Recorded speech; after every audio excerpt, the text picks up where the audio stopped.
Muy buenos días. Les saludo, hermanos queridos, bienvenidos a la clase de escuela dominical de la Iglesia Ciudad de Dios en Cali. Tengo el gusto de invitarlos a esta enseñanza sobre la Confesión de Fe de Londres de 1689, muy necesaria para que estemos unidos y fuertes en la doctrina. Para esta clase es indispensable que tengas en tus manos el libro de la Confesión de Fe. Este libro, si no lo tienes, vamos a darte un vínculo donde lo puedas descargar. Debes tenerlo en tu mano para poder seguir las enseñanzas. Sin más, los invito a estas enseñanzas, que el Señor edifique su iglesia y nos haga fuertes en la fe. Dios les bendiga. Vamos a orar al Señor y a pedirle que nos bendiga en este tiempo. Padre nuestro, gracias, Salvador nuestro, gracias por ese amor tan grande con que tú nos has rescatado de nuestra maldad, de nuestro pecado, de nuestra horrible condición perdida, y nos has traído de nuevo hacia ti, de nuevo a tu amor, de nuevo al Padre, de nuevo al hogar, de nuevo a la creación original que tú hiciste, pero ahora en una condición superior, una condición inmutable, inmutablemente buena, y disfrutar de ti para siempre. Cuánta dicha, cuánta bienaventuranza hay en nosotros, tus escogidos, con cuánta felicidad nos has bendecido, y ahora te queremos dar gracias por ello, Señor. Muchas, muchas gracias. Y en esta tarde de Día del Señor, nosotros queremos reunirnos para conocer mejor tu palabra, para conocer mejor las doctrinas fundamentales de tu palabra y para acercarnos más a la membresía oficial de una iglesia local bíblicamente constituida. Para eso estamos aquí y te pedimos que nos ilumines, que nos ayudes, que nos asistas en este tiempo de enseñanza. Somos un grupito pequeño, pero estamos contentos de estar aquí y queremos pedirte que nos ayudes en el aprendizaje. Ayúdanos pues, Padre Santo, queremos conocerte, queremos amarte, queremos obedecerte y queremos ser parte de una iglesia bíblicamente constituida. Te oro por cada uno de mis hermanos aquí presentes, que la luz del entendimiento de la verdad de Dios ilumine sus corazones, y te ruego por mi propia vida que me permitas enseñar estas verdades que llevo enseñando a través de muchos años, con claridad, con sencillez, con veracidad y poder, para el beneficio espiritual de mis hermanos y de tu iglesia. Y todo esto te lo pedimos en el nombre del Señor Jesucristo. Amén. Amén. Vamos a comenzar estos estudios que los hemos titulado Doctrinas Fundamentales. Lo que vamos a estudiar aquí, como el nombre lo dice, son las doctrinas fundamentales que trae la palabra de Dios, que trae la Biblia. Y el conocimiento de esas doctrinas fundamentales las vamos a asociar con algo que es muy importante para una iglesia local, que es su confesión de fe. Las iglesias locales bíblicas estudiamos la Biblia, extractamos lo que la Biblia enseña y lo colocamos en una confesión de fe. Y eso es lo que llamamos una confesión de fe, la confesión de fe de la iglesia. Pero no lo vamos a hacer mirando primero la confesión. La confesión va a ser como una especie de resultado final de nuestro estudio bíblico. La confesión de fe no va a ser el fundamento de lo que vamos a estudiar. La confesión de fe va a ser como una especie de verificación de que hemos sacado correctamente lo que la Biblia enseña y lo hemos puesto, lo hemos transmitido en la confesión. O sea, lo que vamos a ver es que la Biblia enseña una doctrina y que esa doctrina está plasmada en una confesión, y esa confesión nos va a servir para ser miembros de una iglesia y defender la verdad de Dios en esa iglesia. Entonces vamos a comenzar a estudiar esas doctrinas fundamentales. Vamos a estudiar más o menos unas 25 doctrinas fundamentales. Más o menos unas 25 doctrinas fundamentales. Y cada una de estas doctrinas fundamentales pertenece a su vez a una materia más amplia. Aquí nosotros vamos a ver solamente el primer sorbito, el primer destello, digamos la lechita, lo principal, lo inicial de esa materia más grande. La materia que vamos a comenzar degustando en el día de hoy se conoce con el nombre de bibliología. Bibliología.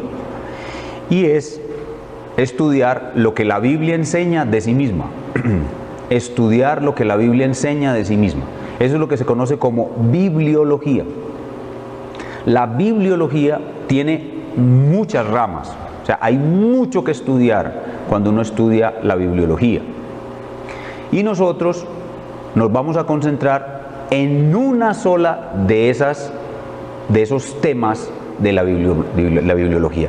Nos vamos a concentrar en la doctrina sin la cual no existe el verdadero cristianismo, y es la doctrina de la inspiración plenaria y verbal de la Escritura.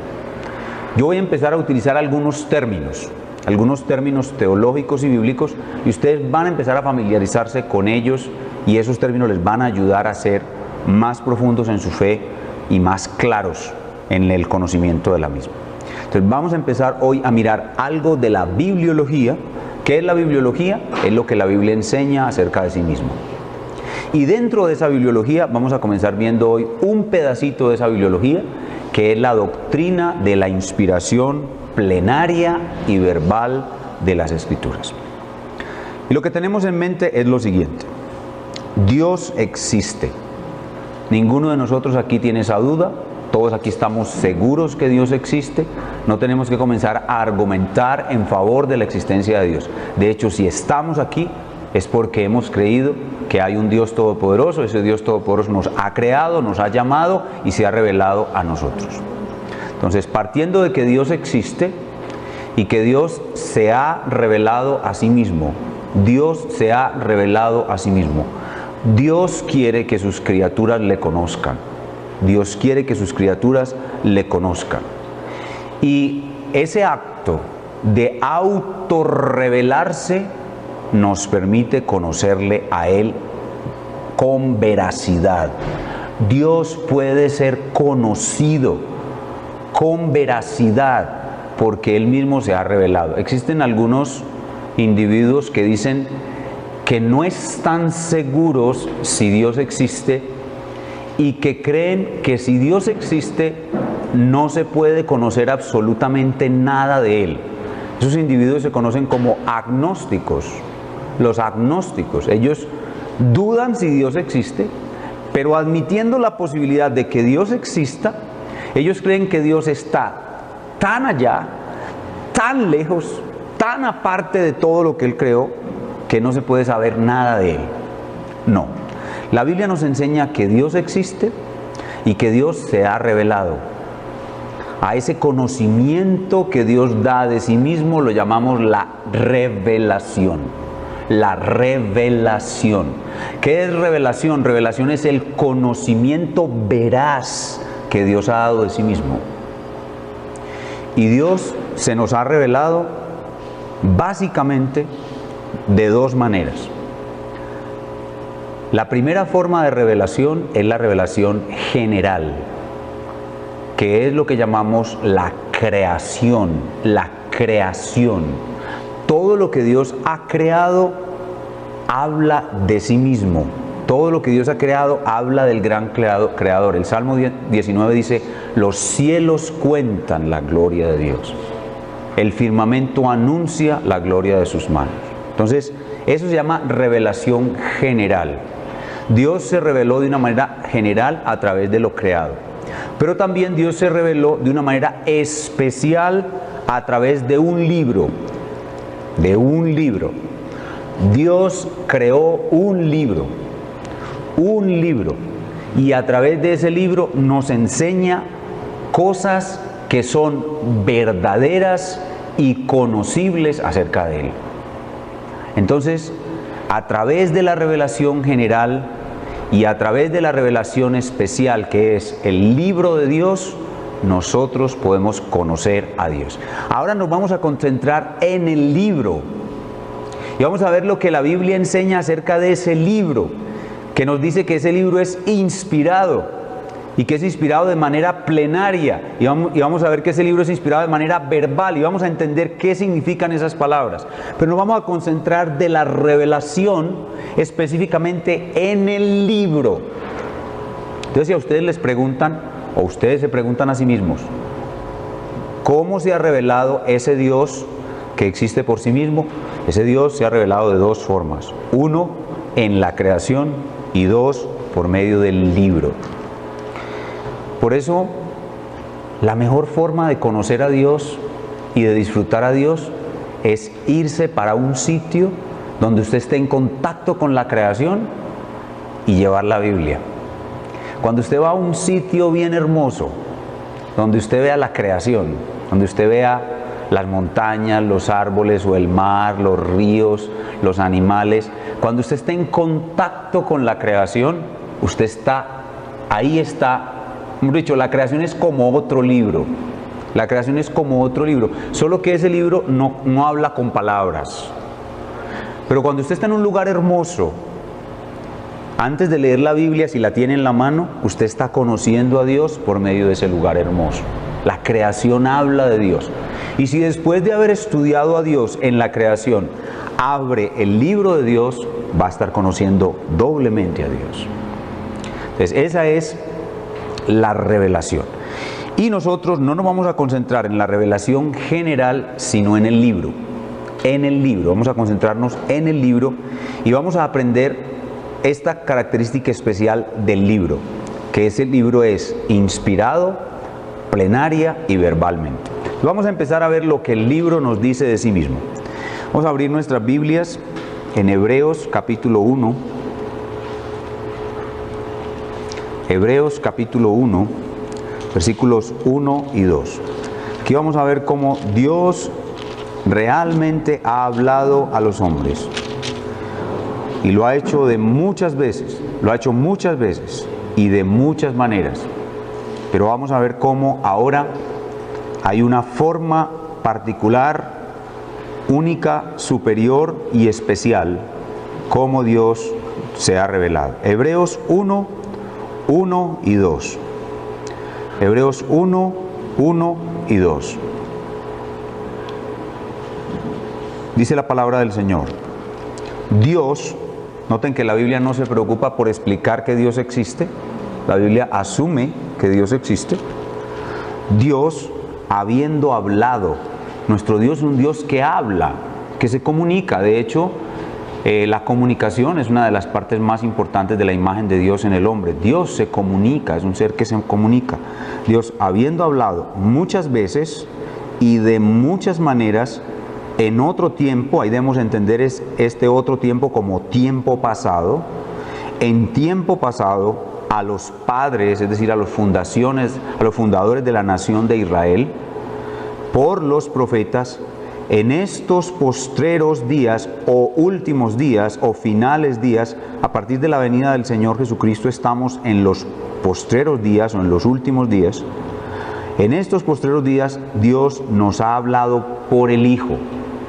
El Hijo es la máxima revelación de Dios. Veníamos hablando que Dios se ha revelado en la creación, que Dios se ha revelado en el libro, pero la máxima revelación de Dios, la máxima forma como nosotros podemos conocer a Dios es en Cristo.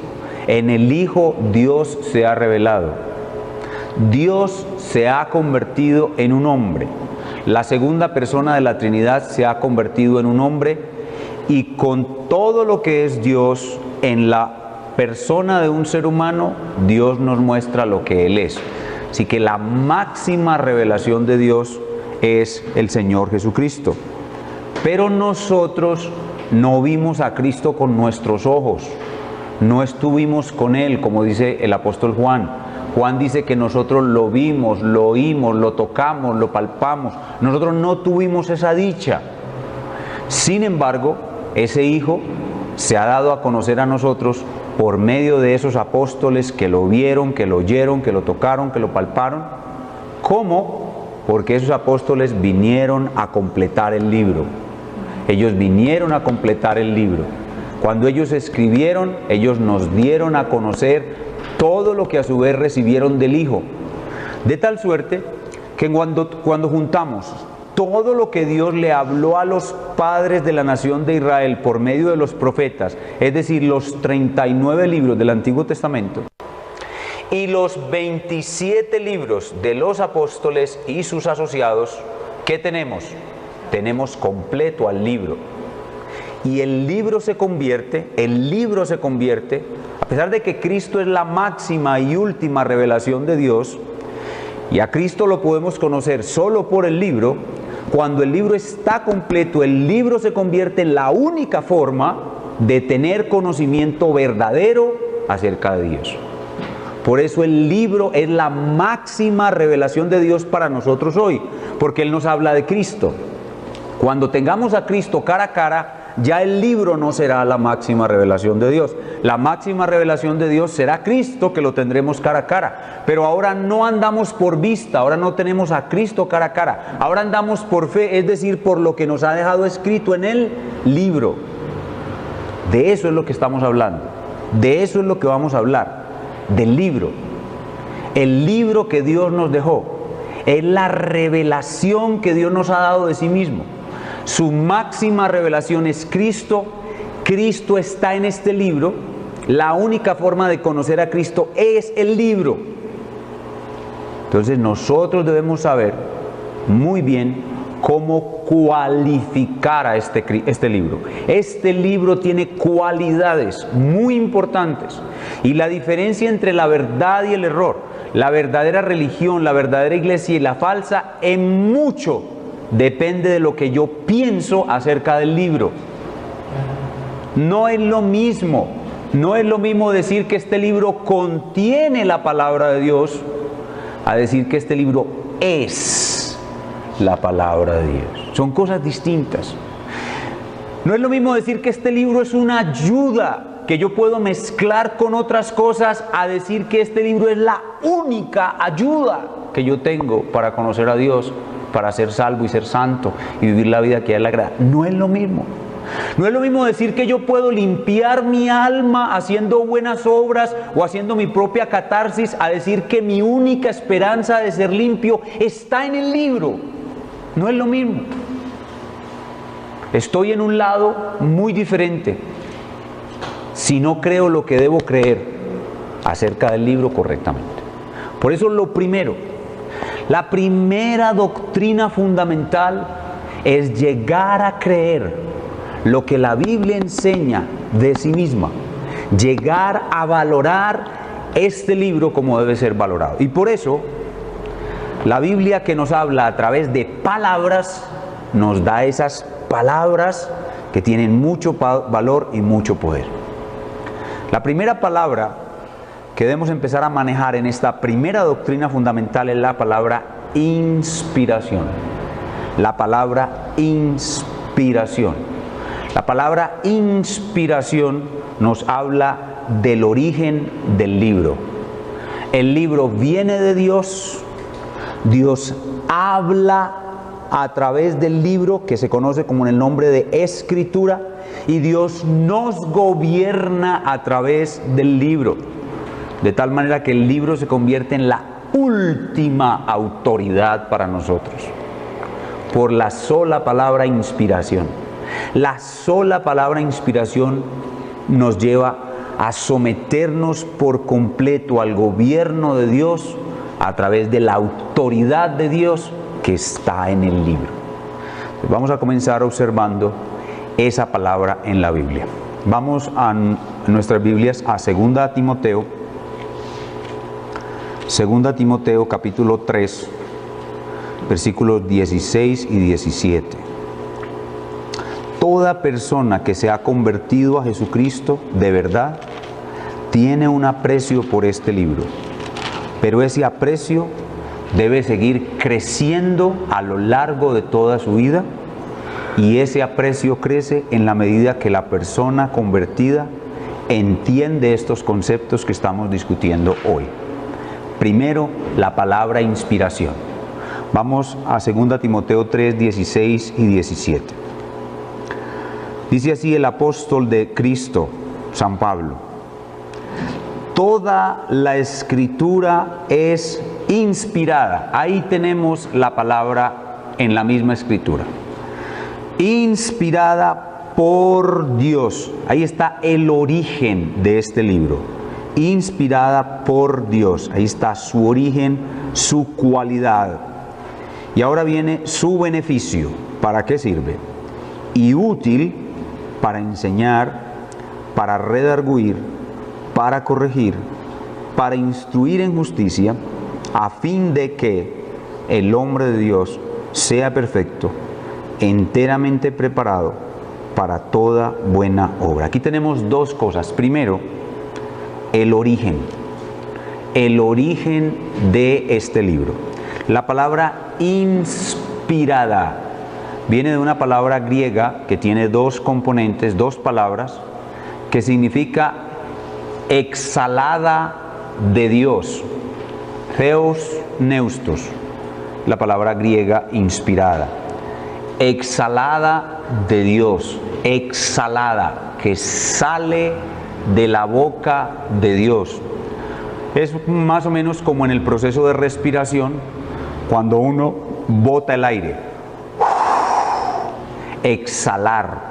Solo que en la traducción al español se coloca la palabra inspirar, que es la acción contraria a la exhalación en el fenómeno de la respiración.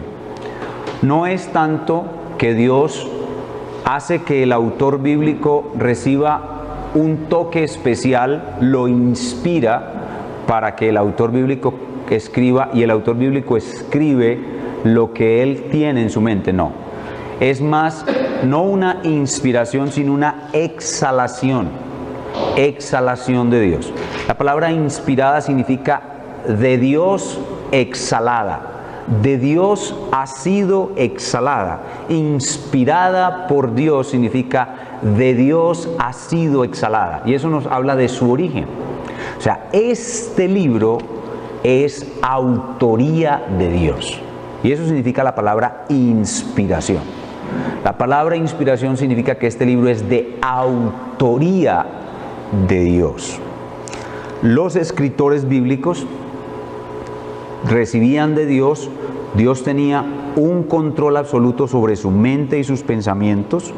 Dios no los anulaba, Dios no los convertía en robots, Dios no les hacía un dictado mecánico de lo que ellos tenían que escribir, pero Dios controlaba su mente y sus pensamientos de tal manera que ellos tuvieran la verdad de Dios en su mente, y al escribirla, la escribieran exactamente como Dios quería que la escribieran, teniendo control Dios de cada palabra y de cada idea.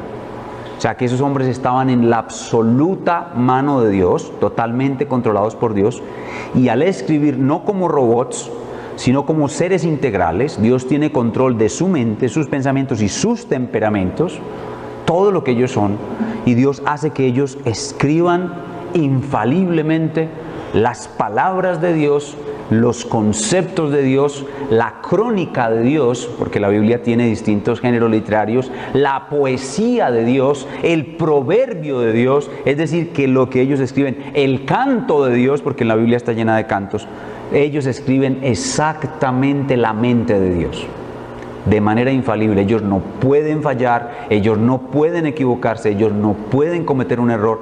Eso es lo que significa que la Biblia es inspirada. Es la autoría perfecta del libro.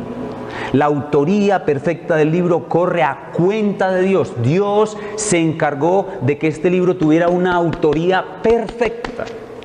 Y como vamos a ver ahorita también, su preservación para que llegue a nuestras manos impoluto, no contaminado, no tergiversado, no desviado. Su control sobre el libro es perfecto.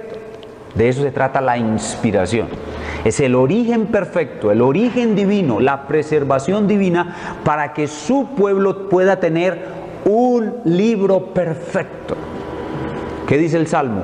La ley de Jehová es perfecta. La ley de Jehová es perfecta. Este libro es perfecto. Y por eso es que Dios al final del libro le dice al hombre con una sentencia temible, terrible: el que le añade o le quita va a recibir el fuego de mi ira. ¿Por qué? Porque este libro no hay que añadirle ni hay que quitarle. Este libro es perfecto. Y en la medida en que usted valora este libro de esa manera, él va a ser más útil para su vida. Cuando usted se levanta por la mañana a hacer su devocional y toma este libro en la mano, y usted invoca a Dios y le dice: oh Dios, límpiame. Y yo sé que lo único que me puede limpiar es tu bendita palabra. Y usted la abraza con toda su fuerza y la ve de esa manera, Dios lo limpia. O sea, depende del valor que usted le da a este libro. Asimismo va a depender la cantidad de amor que usted tenga por Dios, la cantidad de santidad que usted va a alcanzar en esta vida, la cantidad de obras y privilegios que Dios le va a dar para servir. Todo depende de su amor, de su valor y de su aprecio por este libro. Recuerdo ahora que alguien nos comentaba de un profesor de un seminario que él pues veía lo que yo estoy diciendo ahora de una manera tan especial, tan profunda, que él cuando se levantaba por la mañana, antes de leer la Biblia, siempre se ponía traje y corbata. Siempre se acercaba a leer la Biblia, de traje y de corbata. No abría la Biblia para estudiarla si no estaba vestido de traje y corbata. Porque él decía, es que aquí estoy, con este libro estoy en el punto más cercano a mi Dios. Estoy delante de Él. Entonces, decía él, yo tengo que presentarme de una manera digna. O sea, es una manera práctica de expresar su reverencia y su aprecio por este libro. Entonces, aquí en este punto, cuando hablamos de inspiración, está sucediendo en nosotros un cambio de apreciación hacia este libro. Por eso, hermanos, lo que vale no es la religión. Lo que vale no son los predicadores, si ellos no predican esto.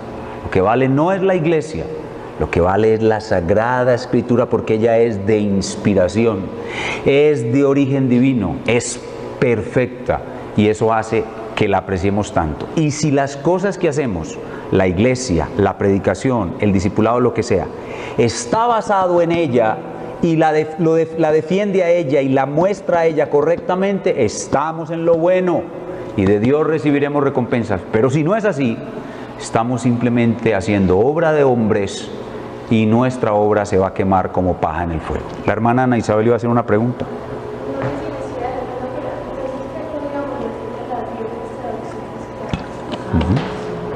Muy bien, si te estás adelantando un poquito. Ahorita vamos a mirar para nosotros en español cuál es la mejor traducción y cómo llegamos a la conclusión de cuál es la mejor traducción. Ahora estamos hablando de inspiración, la palabra inspiración. Pero ahí mismo en 2 Timoteo, ese pasaje no nos habla solo de inspiración, sino de utilidad. De utilidad. Nos habla del origen de la Escritura, ya vimos que es exhalada por Dios. Toda la Escritura es exhalada por Dios, los 66 libros. Y ahora nos habla no solamente de su origen, sino de su utilidad. ¿Cuál es la utilidad? Enseñar. ¿Enseñar qué? El conocimiento de Dios. Enseñar el conocimiento de su voluntad. Redarguir, esa palabra redarguir significa regañar de tal manera que se produzca convicción para corregir. O sea, el redarguir es para corregir, es decir, para enderezar nuestras vidas, para instruir en justicia, es decir, para llevarnos a una nueva vida, que es una vida de santidad. La justicia aquí es la santidad. ¿Y con qué propósito final? A fin de que el hombre de Dios, en este caso era Timoteo, y cualquiera que como él se acerque a las Sagradas Escrituras, de una manera especial aquí se refiere a los pastores y a los hombres de Dios que la predicamos, a fin de que el hombre de Dios sea perfecto, enteramente preparado para toda buena obra. ¿Qué es lo que un ser humano necesita para llegar a ser perfecto? Necesita una sola cosa. ¿Qué es esa sola cosa? La Escritura. Por eso, en la época de la Reforma, se diseñó un eslogan o una pequeña frase corta. Todas estas ideas que yo he estado aquí trayendo a colación se resumen en dos palabritas que florecieron, que aparecieron en la época de la Reforma. Los reformadores hablaban de sola escritura. Sola escritura. Esa palabra sola significa que hay algo que se parezca a la escritura.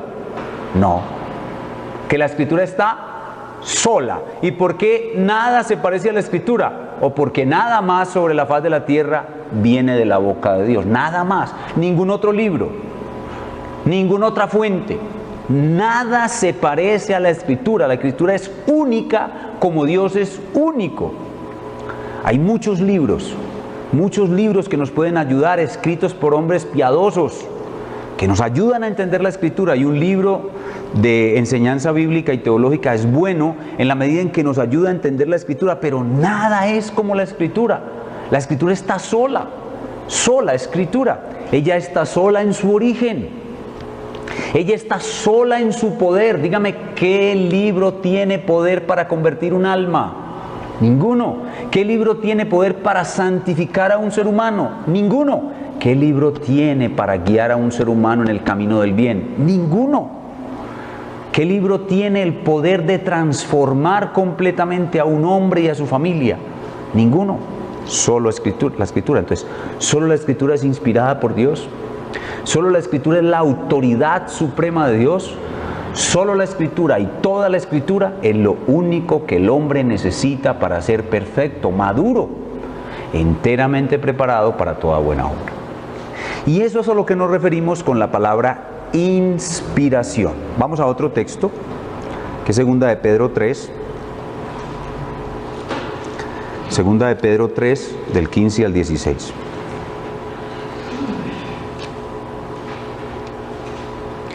Y aquí vamos a ver cómo no solamente los profetas, en primera de Pedro, en Hebreos 1, 1 y 2, vimos que Dios habló de muchas maneras a los padres por los profetas. Y esos profetas del Antiguo Testamento constituyeron la parte de la Biblia que se conoce como Antiguo Testamento. Los profetas hablaron siendo inspirados por Dios. Pero aquí vamos a ver cómo los apóstoles también lo hicieron. Segunda de Pedro 3, 15 y 16 nos muestra que los apóstoles también hablaron y escribieron por inspiración. Dice Pedro: y tened entendido que la paciencia de nuestro Señor, esto es, porque el Señor Jesús no ha regresado por segunda vez, es para salvación.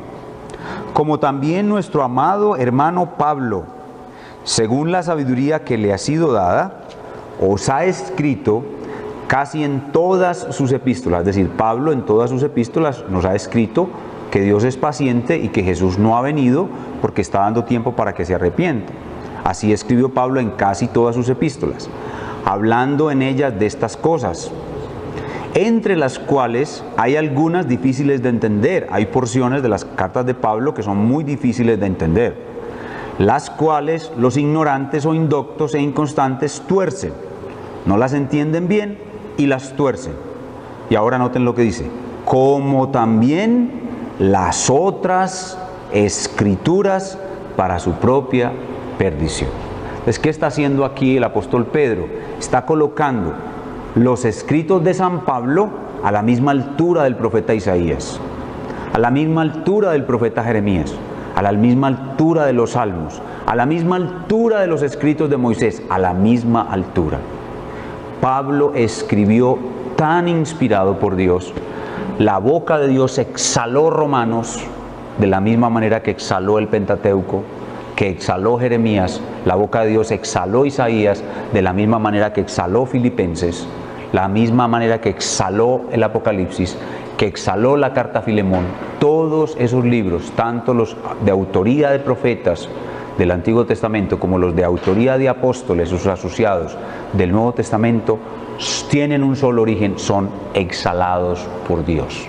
Son exhalados por Dios. Y son lo único que la iglesia necesita, son lo único que tu alma necesita para ser perfecto, enteramente preparado para toda buena obra. Entonces, eso es lo que tiene que ver con la palabra inspiración. Ahora vamos a ver la palabra plenaria. Plenaria. La palabra plenaria ya la vimos en 2 Timoteo 3, 15 al 16, cuando dice toda la Escritura. Toda.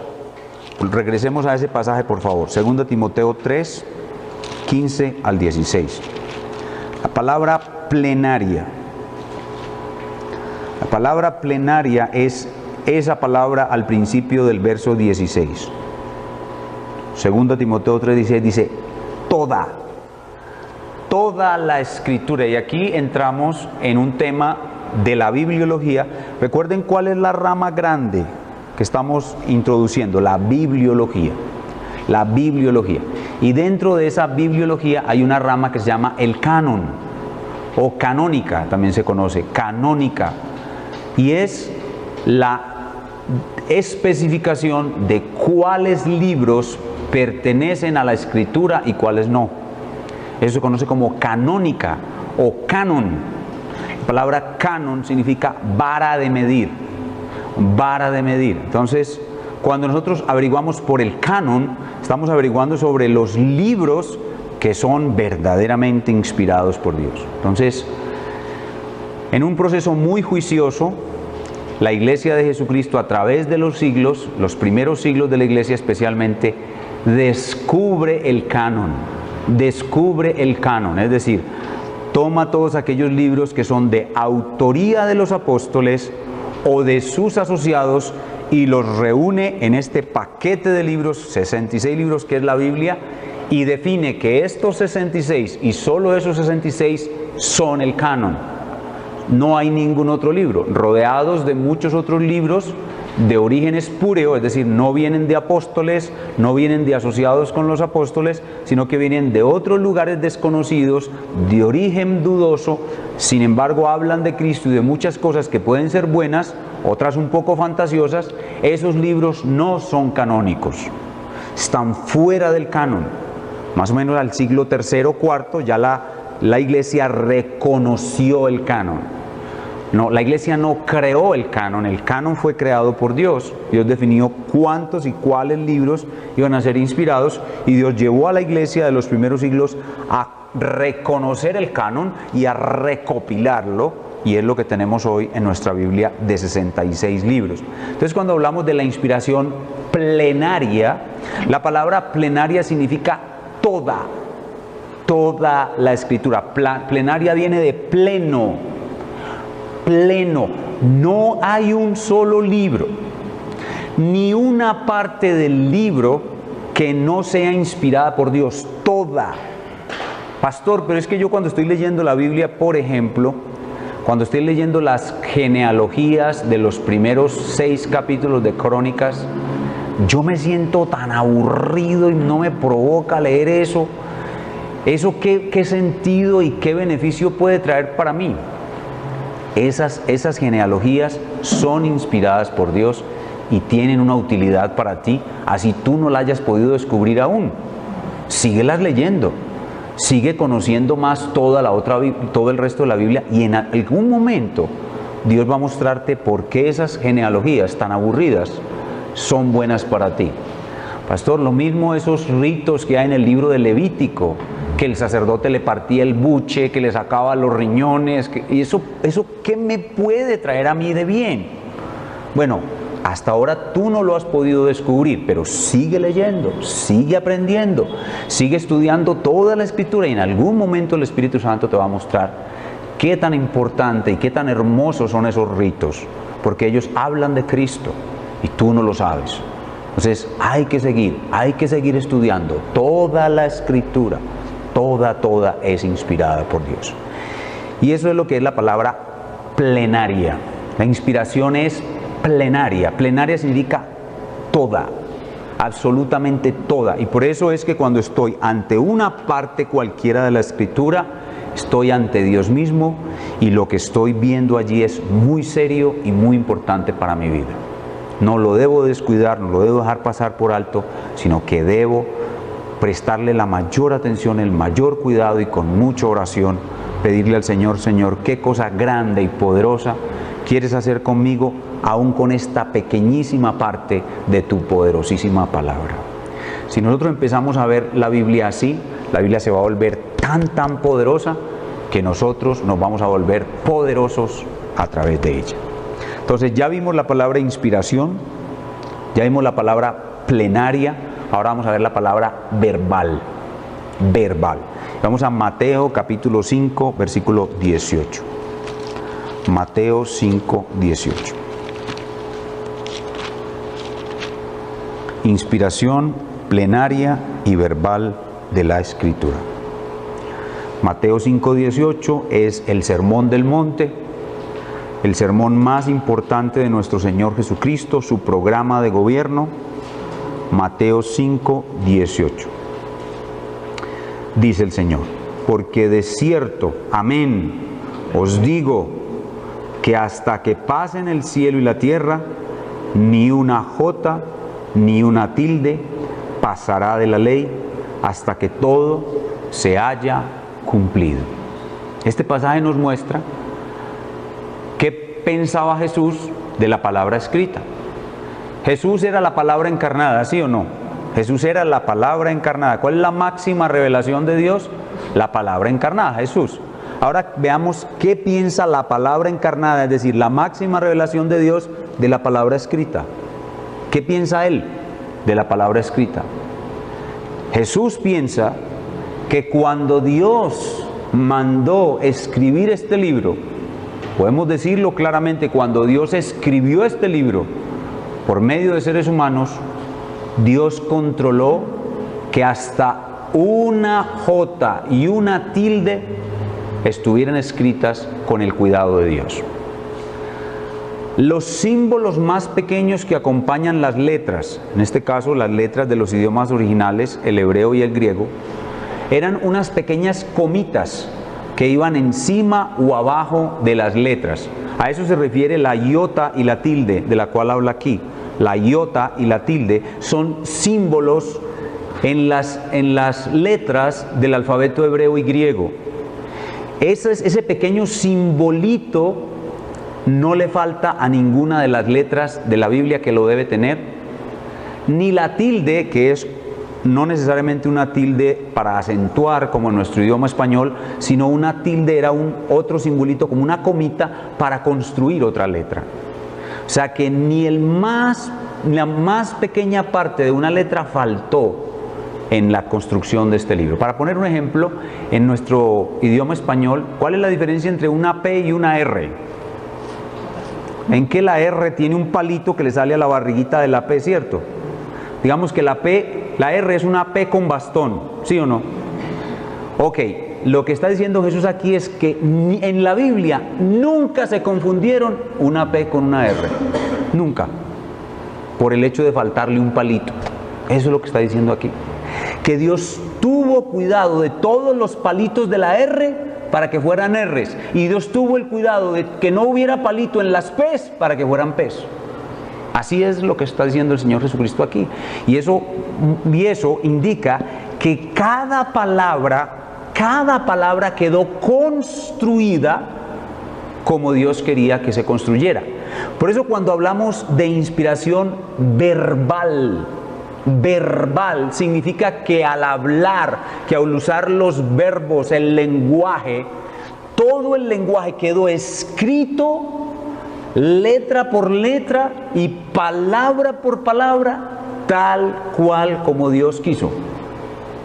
A eso se refiere la inspiración verbal.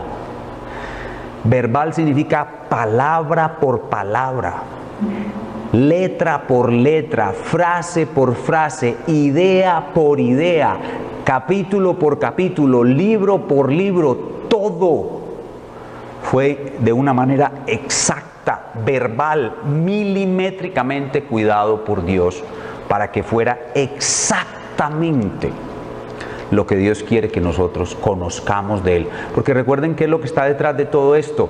Detrás de todo esto está Dios dándose a conocer a sí mismo. Entonces, si Dios en sí mismo es perfecto, la revelación que Él da de sí misma, ¿cómo tiene que ser? Perfecto.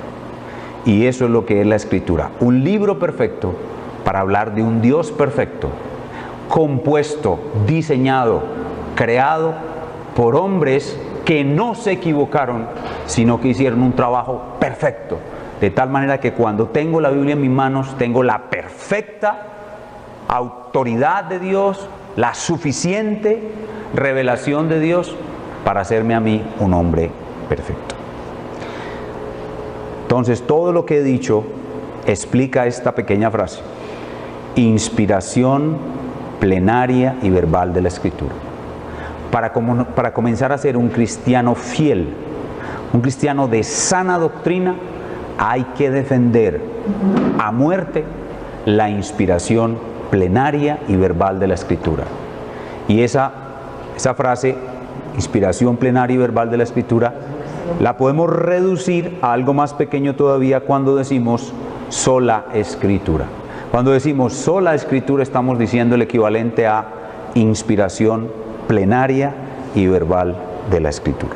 Entonces, otros hombres antes que nosotros y más inteligentes que nosotros han colocado estas enseñanzas bíblicas en confesiones de fe, como la confesión de fe que usa la Iglesia Bautista Reformada, a la cual ustedes están aspirando a obtener su membresía. La Confesión de Fe de Londres de 1689 presenta como su primera doctrina, la primera doctrina que abre el contenido de esta confesión, la inspiración plenaria y verbal de las Escrituras.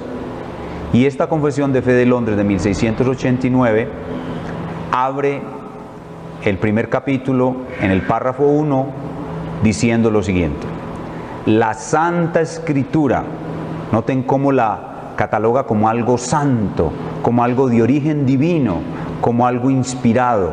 La Santa Escritura es la única, noten lo que decíamos ahora, sola. La Santa Escritura es la única, sola, toda suficiente, no necesitamos más, toda ella es suficiente, segura, no es posible que ella se haya torcido, no es posible que Dios nos dé, en vez de un alimento, no es posible que nos dé en vez de un pescado una serpiente, no es posible que Dios nos dé en vez de un pan una piedra, no. La Escritura es segura e infalible. La Escritura no puede fallar en su contenido. La Escritura no puede fallar en su propósito. La Escritura no puede fallar en lo que anuncia. Es segura e infalible, regla del conocimiento, fe y obediencias salvadoras. La Escritura, la Santa Escritura es la única, todo suficiente, segura e infalible, regla del conocimiento, fe y obediencias salvadoras. Y el párrafo, este primer párrafo de la Confesión de Fe de Londres, nos dice que este libro es tan importante y tan necesario porque la otra forma de revelación no es suficiente. ¿Cuál era la otra forma de revelación que vimos ahorita? La creación. Pregunto, ¿es la creación suficiente para mostrarle al hombre que es un pecador perdido bajo la ira de Dios y que lo único que lo puede salvar es la obra redentora de Cristo, su muerte y su resurrección? No. Le pueden predicar eso las montañas, le pueden predicar eso los árboles, le pueden predicar los ríos.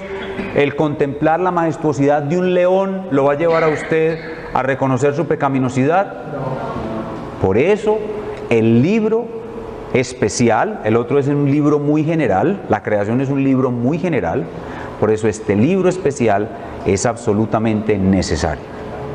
Pero esta confesión de fe cree, y nosotros las iglesias bautistas de la Reforma creemos, que con la completación de las Escrituras, siendo las Escrituras perfectas y siendo las Escrituras escritas por inspiración, la inspiración es un modo de revelación. Y cuando se terminó de escribir la Sagrada Escritura, todo otro modo de revelación cesó. Una vez se construye lo perfecto, ¿hay posibilidad de que las fuentes que lo construyeron sigan produciendo algo? No. Si esto que tengo en mis manos es la perfecta revelación de Dios, y yo creo que lo es, entonces todas las otras fuentes de revelación tienen que haber cesado, porque en Cristo la revelación es perfecta y la última obra de Cristo fue entregarnos una Biblia perfecta. Por tal razón, todos los otros medios por los cuales Dios hablaba por inspiración tienen que haber cesado.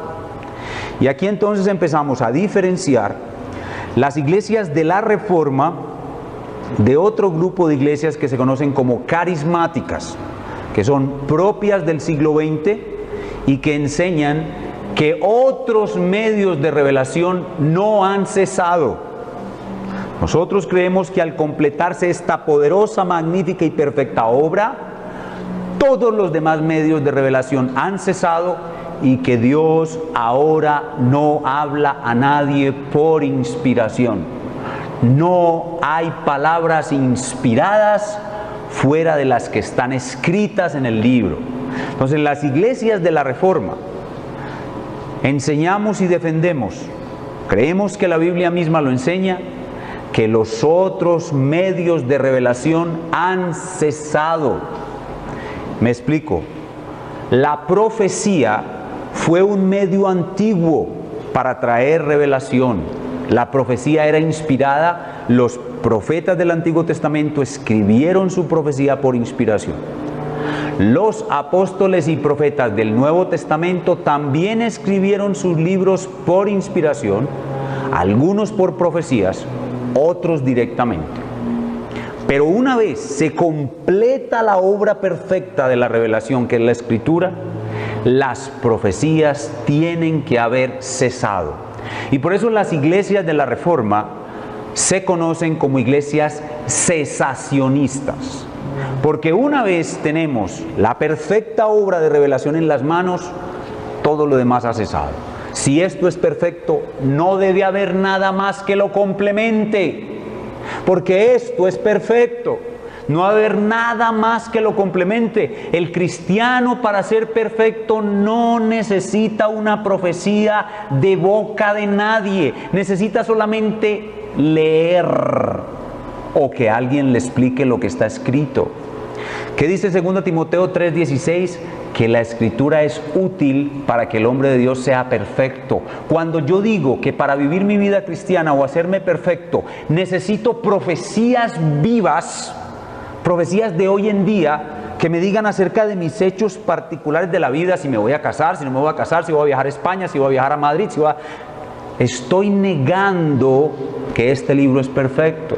Estoy negando que este libro es lo único que necesito, y este mismo libro dice que Él es lo único que yo necesito.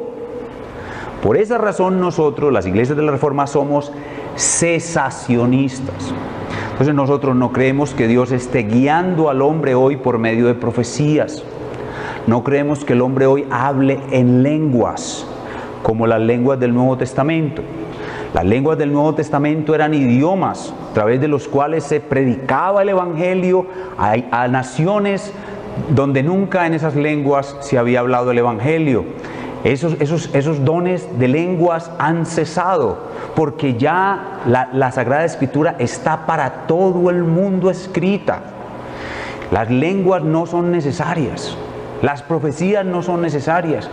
Visiones, sueños y otras revelaciones. Algunos hoy proclaman haber visto a Jesús cara a cara. Algunos hoy dicen que charlaron, que tomaron cafecito con Jesús. Son cosas que van más allá de la Escritura y nosotros no debemos creer. Para nosotros hay una sola cosa, y esa única sola cosa es perfecta, y esa única sola cosa es la Escritura.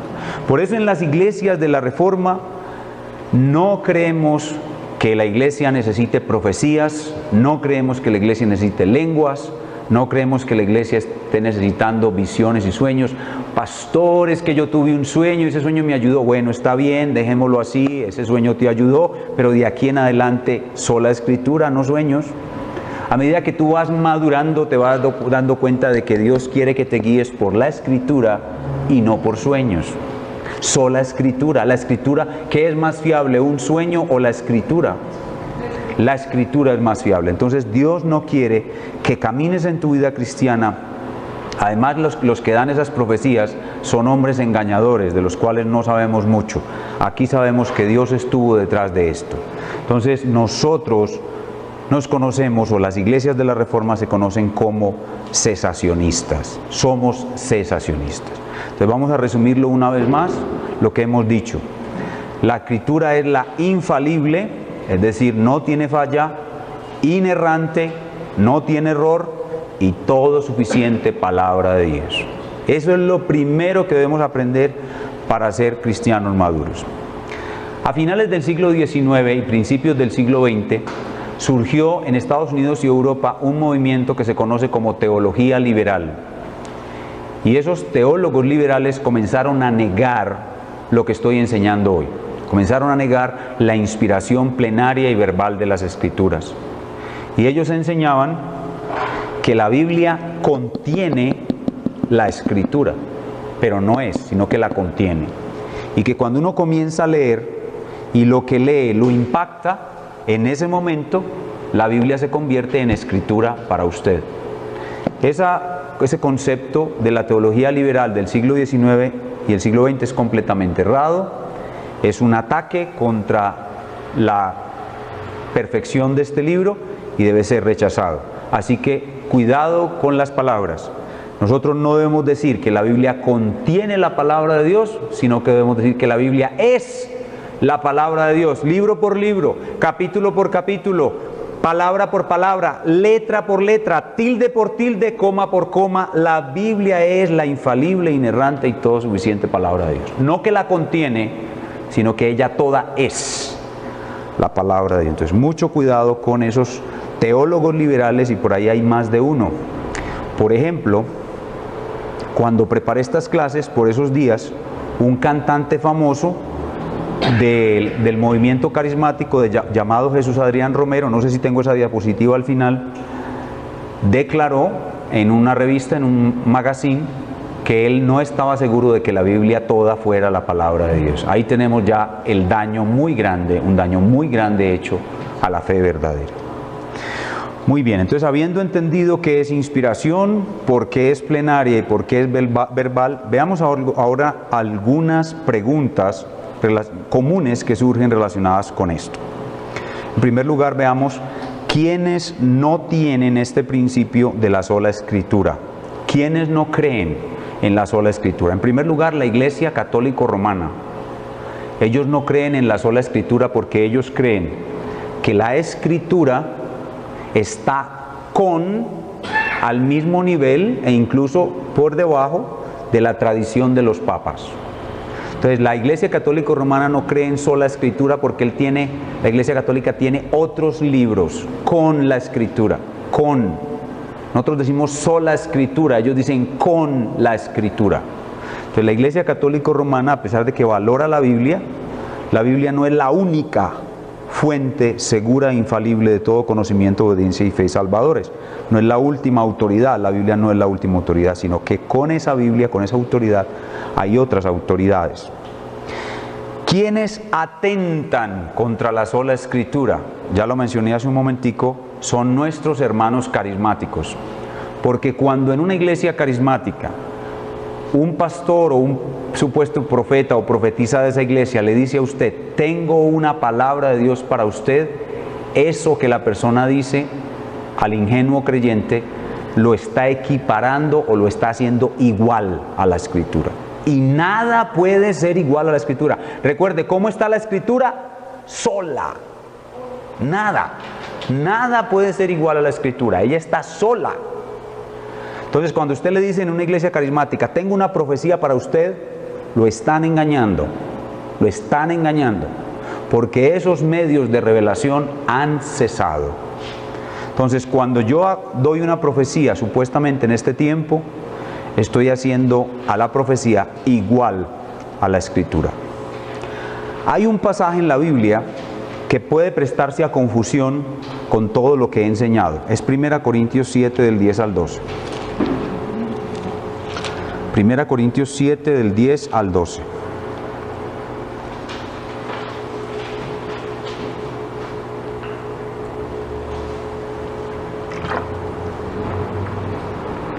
Dice: pero a los que están unidos en matrimonio, mando no yo, sino el Señor, que la mujer no se separe del marido. Y si se separa, quédese sin casar o reconcíliese con su marido, y que el marido no abandone a su mujer. Y a los demás, yo digo, no el Señor, si algún hermano tiene mujer que no sea creyente y ella consiente en vivir con él, no la abandone. Aparentemente en estos versículos Pablo está haciendo una diferencia entre lo que dice el Señor y lo que dice Él, y aparentemente a uno le pareciera que no todo lo que dice Pablo podría ser inspirado. Pero el propósito de Pablo no es ese, demostrar que hay unas cosas que él dice que son inspiradas y otras que no lo son, sino que Pablo tiene aquí en mente otra cosa. Cuando Pablo dice, pero a los que están unidos en matrimonio mando, no yo, sino el Señor, lo que Pablo quiere decir ahí es que cuando el Señor estuvo en la tierra, Él dio este mandamiento. ¿En dónde? En Mateo 19, que la mujer no se separe del marido. Entonces, por eso es lo que Pablo dice, esto no lo digo yo, esto lo dijo el Señor. O sea, que esto que les estoy diciendo aquí, bueno, lo dijo el Señor. Pero ahora cuando dice, en el 12, y a los demás, digo yo, no el Señor, eso no quiere decir que lo que Pablo va a decir a continuación no tenga el mismo valor que el mandamiento que dio el Señor en Mateo 19. Simplemente lo que Pablo quiere decir aquí es que este mandato lo está diciendo el Señor Jesucristo por medio de mí, que soy el apóstol inspirado. Entonces mucha gente se confunden, y mucho más cuando leen a Pablo, y Pablo dice claramente que las mujeres no pueden ser pastoras. Cuando en la Biblia las personas común y corriente que no tienen un estudio de nada, no han estudiado griego, no han estudiado nada, leen la Biblia y la Biblia dice claramente que la mujer no puede ser pastora. Entonces cuando leen eso dicen, ah, claro, esto seguramente lo dice Pablo, pero eso no puede ser un mandamiento del Señor. Yo no creo que Dios sea tan machista, lo cual es un error. ¿Por qué? Porque lo que dijimos hace un rato, toda la escritura, palabra por palabra, letra por letra, coma por coma, tilde por tilde. No hay forma de que Pablo escribiera algo que no fuera inspirado. Así que cuando nos enfrentamos con la realidad, la bendita realidad de que las mujeres no pueden ser líderes en su hogar ni en su iglesia, no debemos estar pensando que es Pablo el machista y no la inspiración del Espíritu Santo. Es Pablo inspirado por el Espíritu Santo, y Pablo no es machista. Entonces, ese es el punto que hay que resaltar ahí. Que ninguna parte de la Escritura deja de ser inspirada por Dios. Ahora vamos a responder la pregunta de la hermana Isa. ¿Cuál es la mejor traducción de la Escritura? Entonces, una vez se terminaron de escribir los libros de la Biblia, 39 del Antiguo Testamento, los cuales ya estaban escritos y recopilados cuando el Señor Jesús vino a la tierra, en lo que se conoce como el canon judío. En esa porción no hay ninguna discusión. Los judíos preservaron de tal manera el canon que no hay ninguna posibilidad de equivocación. Incluso hay algunas evidencias que así lo comprueban, como el caso de los manuscritos de Qumran, donde se comprobó que la exactitud de la traducción por un periodo aproximado de 1000 años es tan grande que el Isaías que produjo Isaías es prácticamente el mismo que yo tengo en mis manos en este momento. Pero cuando se terminan de escribir las cartas de los apóstoles, que se escriben en griego, todos esos manuscritos en griego son recopilados y se obtiene una fuente griega del Nuevo Testamento que se conoce con el nombre de texto tradicional. Específicamente, ustedes mismos pueden ver en la Biblia, en el libro de Hechos de los Apóstoles, cuando los apóstoles comenzaron sus misiones, hubo una ciudad al norte de Jerusalén que se llamaba Antioquía de Siria. Allí en Antioquía de Siria se produjo una escuela de producción y recopilación de manuscritos griegos del Nuevo Testamento de muy alta fidelidad. De tal suerte que en esa escuela, la escuela antioqueña, se recopilaron todos los manuscritos del Nuevo Testamento, más de 5.000 manuscritos. O sea que las cartas de los apóstoles fueron copiadas y recopiadas hasta tener más o menos 5.000 manuscritos que forman un cuerpo del Nuevo Testamento griego que se conoce como texto tradicional, el cual, la palabra tradicional significa que fue transmitido de ahí en adelante hasta la época de la Reforma, donde recibimos una versión muy exacta de ese texto tradicional de mano de un gran erudito de la época que se llamaba Erasmo de Róterdam. Entonces, la mejor traducción de la Biblia es la que viene del texto tradicional, que se conoce con el nombre en latín de Textus Receptus.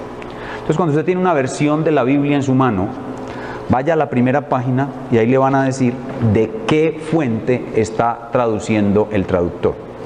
Si ahí dice que es del texto tradicional, esa es una Biblia muy buena para comenzar.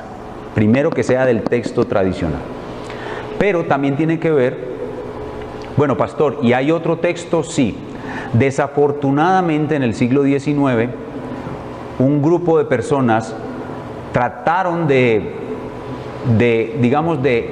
corregir supuestamente el texto que teníamos del griego del Nuevo Testamento y sacaron de una fuente no muy fidedigna de manuscritos que se conocen con el nombre de manuscritos alejandrinos, porque vienen de una ciudad, de otra escuela, que es la escuela de Alejandría en Egipto, que era muy influenciada por los gnósticos y que sin duda hizo cortes a la Sagrada Escritura y produjo otra línea de manuscritos que se conocen como manuscritos alejandrinos.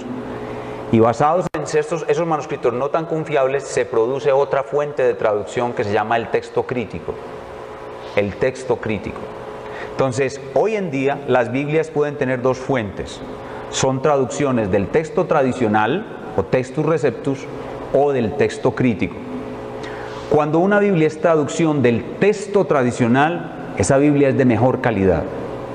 ¿Por qué? Porque el texto tradicional conserva todos los pasajes de la Biblia original. El texto crítico amputa la Biblia y saca algunos pasajes del texto original. Por ejemplo, los últimos versículos de Marcos, Juan capítulo 8, el pasaje de Jesús con la mujer adúltera, 1 Timoteo 3:16 y 1 de Juan 5:7 son pasajes que fueron cortados del texto tradicional por los autores del texto crítico, porque ellos creen que esos pasajes fueron insertados posteriormente por personas bien intencionadas. Entonces, cuando uno va a buscar una Biblia en español, la mejor Biblia es aquella que venga del texto tradicional, pero también hay que tener cuidado con el tipo de traducción que se hace. Para traducir la Biblia lo más fiel posible, la Biblia, si fue escrita en inspiración, palabra por palabra, se debe traducir también palabra por palabra. Palabra por palabra. Y eso se llama traducción en equivalencia formal. Equivalencia formal significa que cuando yo tengo mi Biblia en español, el número de palabras que tengo en español es exactamente igual al número de palabras en griego y en hebreo. ¿Sí? Equivalencia formal o exacta. Formal. ¿Sí? En cambio, hay otras Biblias que no traducen en equivalencia formal, sino en equivalencia dinámica. Es decir, que el autor no tiene en cuenta palabra por palabra para traducir las palabras con un equivalente al idioma receptor, sino que lee la frase en el idioma original, toma el concepto en el idioma receptor y escribe el concepto, no palabra por palabra. Pastor, esas Biblias son malas, esas Biblias son del diablo. No, esas Biblias no son malas, esas Biblias no son del diablo, pero no son tan exactas como las Biblias que son traducidas en equivalencia formal. Pastor, denos ejemplos. En español, la mejor Biblia es la Biblia original de Casiodoro de Reina y Cipriano de Valera, que fue traducida en 1602, que se conoce con el nombre de la Biblia del Oso. Pero esa Biblia está en un español tan antiguo que nosotros no lo podemos entender. Entonces, de ahí en adelante, las mejores Biblias en español son las que conservan el acervo de Reina Valera, pero trasladan el español a un español asequible a nosotros, que son la Reina Valera de 1909, que aunque el español todavía es antiguo, ya es más entendible, y la Reina Valera de 1960, la cual tiene algunos versiculitos que no son del texto tradicional, pero unos poquitos. Olvidé enviarles a su correo electrónico un cuadro comparativo donde les pongo los versículos de la Reina Valera del 60, son por ahí unos 20 versículos, pero son muy poquitos. Así que la Reina Valera del 60 es una Biblia perfectamente entendible y perfectamente confiable. ¿Por qué? Porque es traducción del texto tradicional y en forma de equivalencia formal. En cambio, Biblias como la Nueva Versión Internacional es una Biblia traducida del texto crítico. De hecho, usted va a la Nueva Versión Internacional y no están los últimos versículos de Marcos, no están. O en Primera de Juan 5:7 no está ese pasaje, ni está Juan capítulo 8, no está. La mujer adúltera, no está. Pastor, entonces la Nueva Versión Internacional del diablo. No, la Nueva Versión Internacional no es del diablo, es una Biblia muy rica, muy amena, muy fácil de leer, muy buena, muy deliciosa, léala. Pero por ejemplo, si uno va a estudiar un sermón de la palabra de Dios, pues no debe basarse en una Nueva Versión Internacional, debe usar una Biblia que tenga todas las palabras que Dios dio. Lo mismo Dios habla hoy, lo mismo la Biblia viviente, la radición en fin, todas esas Biblias son versiones del texto crítico y traducidas muchas de ellas en equivalencia dinámica. Entonces usted puede tener muchas versiones de la Biblia, pero sin duda la mejor Biblia en español es la Reina Valera de 1909, o lo que llama la versión antigua, y la Reina Valera de 1960. Esas son las reinas de la Biblia en español. Muy bien. Yo les mandé un articulito asociado a este tema que espero que lo hayan leído. Muy bien, estamos terminando. Después de haber visto todo esto entonces, después de haber visto la perfección, la majestad, la belleza, la potencia y la suprema utilidad de la Biblia, ¿cuál es nuestra obligación con ella? Nuestra obligación con ella es amarla. Nuestra obligación con ella es abrazarla. Nuestra obligación con ella es conocerla. Nuestra obligación con ella es disfrutarla. Nuestra obligación con ella es memorizarla. Nuestra obligación con ella es leerla y estudiarla el mayor número de veces que pueda yo durante toda mi vida. Que aún en mi lecho de enfermo, con una enfermedad terminal a punto de ir para la muerte, yo quiera solo escuchar la voz de Dios en mi Biblia. Mi Biblia es mi contacto con Dios, mi Biblia es mi cercanía con Dios, mi Biblia es mi pasión por Dios, mi amor por Dios. No tengo nada en este mundo como mi Biblia. Y esto sería una frase muy trascendente para los hombres de hoy. Amo más a mi Biblia que a mi perro. Sería una buena frase para ponerla por ahí, para que los hombres, en la ridiculez y en la sinrazón que andan hoy en día, amo más mi Biblia que a mi perro. No falta el loco que diga, yo amo más a mi perro. Eso es lo que debemos hacer nosotros, amar nuestras Biblias, conocer nuestras Biblias, leer, estudiar, aplicar nuestras Biblias.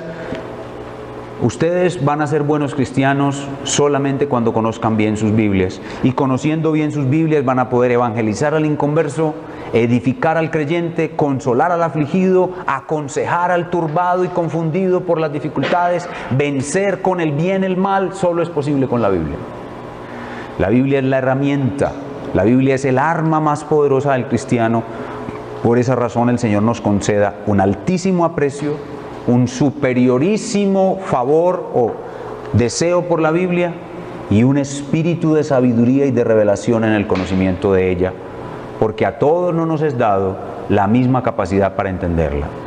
A todos nos es dado una distinta capacidad, pero Dios al que pide le da. O sea que si usted tiene una capacidad A, pídale a Dios que le dé una capacidad 2A. Y si tiene una 2A, dígale que le dé una 3A, y así sucesivamente.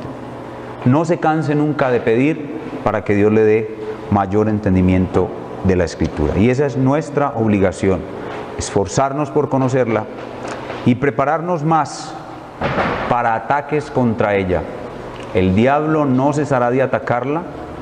Y ustedes han visto que hoy en día, por ejemplo, en los canales de televisión, sacan cualquier documental por allá barato de cualquier arqueólogo que desprestigia la Biblia, y ya todo el mundo está dudando de ella. O cualquier loco por ahí saca una película que el Código Da Vinci o una novela que el Código Da Vinci y esas cosas, y todo el mundo ya está dudando de la Biblia. Eso para los que no conocen a Dios, pero para los que sabemos que este libro es perfecto, que es por la mano de Dios, todas esas cosas son basura, mentiras que deben ser desechadas. Sin embargo, debemos prepararnos para los ataques contra ella. Aquí está en la diapositiva lo que les decía ahora, de este músico tan apreciado por nuestros hermanos carismáticos, Jesús Adrián Romero. Dice Jesús Adrián Romero en un magazine, aquí está el sitio de internet donde esto se publicó, www.mimejoralabanza.com, y aquí dice este cantante famoso, Jesús Adrián Romero: no puedo comprobar con absoluta certeza que la Biblia es la palabra de Dios. Así comienza este hombre a destruir la fe de los que escuchan sus canciones. ¿Por qué? Porque él no está seguro de lo que nosotros estamos seguros, de que la Biblia es de inspiración plenaria y verbal. Que la Biblia es la segura, infalible y todo suficiente palabra de Dios. Si usted no está seguro de esto, está parado en terreno movedizo y en cualquier momento va a resbalar y caer y se va a perder. Pero si usted cree esto, está parado sobre la roca y nunca se va a perder. Vamos entonces a orar al Señor dando gracias y luego atenderé las otras preguntas que tienen entre ustedes. Señor, te damos muchísimas gracias por tu Hijo, el Señor Jesucristo, la palabra encarnada, y te damos gracias porque la palabra encarnada nos ha dado la palabra escriturada, que es el precioso libro, la Biblia. Te damos gracias porque hoy podemos creer con una renovada visión del Espíritu Santo, con una visión fresca de que ella es de inspiración plenaria y verbal, que ella es infalible, es decir, que sus escritos jamás podrán dejar de cumplirse, inerrante, es decir, que no contiene ningún error, y todo suficiente, no necesitamos nada más sino a ella, palabra de Dios. Gracias por darnos esta convicción y hacer a la vez que nuestro aprecio, necesidad, uso y aplicación de la Biblia sean cada vez mejores por el resto de nuestras vidas. Y todo esto te lo pedimos en el nombre del Señor Jesucristo. Amén.